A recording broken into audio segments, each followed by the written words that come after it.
we're going to just wish Colorado the best and, gracefully bow out that they need to go someplace else to find wolves. Gracefully bow out. Colorado is asking Idaho to help reintroduce gray wolves into their state. But Idaho Fish and Game sent them a clear message last month.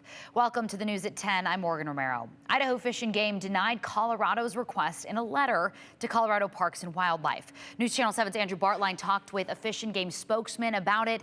And Andrew, they had concerns with this ask. And that really stems from Idaho's firsthand experience with these wolves, Morgan. Now, Idaho got wolves in the 90s into our state. That's when the federal government reinstated gray wolves specifically throughout the region. And Fish and Game says it was not a popular decision. There's a mutual respect that crosses borders, the unspoken bond between ranchers. We're here for the good of everybody, not just for ourselves. Jamie Van Winkle's got it in her blood. She's a fourth-generation Coloradan. We run about 500-600 head of cows, depending on drought status here in western Colorado. But soon, the herd's head count will depend on a bit more than water. We are going to have wolves here on the ground by the end of this year, is my understanding. Sort of. Colorado voters approved Proposition 114 in 2020. It requires the state of Colorado to at least have a plan to reintroduce gray wolves by the end of this year. And to do it, they're crossing borders too. Yes.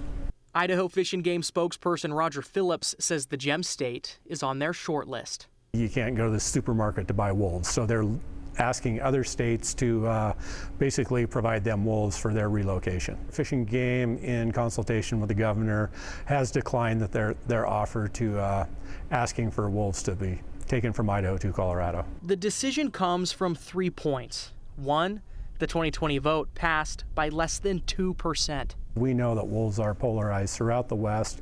We don't really want to further contribute to that polarization. Which brings us to point 2, where polarization prompts court proceedings. So we kind of don't want to contribute to another situation where, there's a court case that we don't have any control over. And one of the things that litigants frequently ask for is that all wolves throughout the country go under federal protection, which obviously would affect Idaho wolves as well. Because right now, Idaho has control. In 2015, Idaho's gray wolves were removed from the endangered species list. That gives our state agencies the power to regulate the population, a privilege enjoyed by few states. Wolf advocates are as passionate about this issue as the livestock producers, the cattlemen and women in Colorado. But that was a couple million people ago that wolves were here, and the landscape is different now. And it now serves a different purpose. It is our livelihood. This isn't just for fun. It isn't so simple either.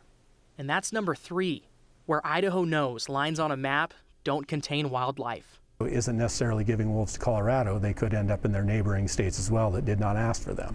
Janie didn't ask for them either, which now has her asking if it's time to cross a border too. The political landscape here in Colorado is a little challenging in that there's not a lot of support at a state level for livestock producers, for food producers, period. Idaho Fish and Game added they know firsthand wolves migrate across borders. When the feds introduced gray wolves into Idaho back in 1995, Fish and Game says some of those wolves and their offspring, well, they ended up in California. Idaho Fish and Game also announced a plan to reduce gray wolves through the state by 60%, Morgan. So they are actively working to shrink that population. Right. Colorado says, why not give them to us? Idaho says no. That doesn't solve the problem that Idaho is seeking, right? To eradicate them versus... Yeah, giving them to Colorado wouldn't help their goal of trying to lower that population. And I know you're not a specific expert in this proposition that passed in Colorado, but it seemingly was the more urban areas that passed this proposition, and then the rural areas said, no, we don't want it. You can look at that map right there. Yeah. And it's, the counties where Denver is, things like that. Yeah. Those are the areas where people liked it. Where the wolves actually would be placed are hundreds of miles away, I think 200 miles away, in counties that voted no on this. Yeah, interesting to see how other states in the Rocky Mountains could be impacting Idaho, and Idaho saying, no, we're drawing the line. All right, Andrew, thank you.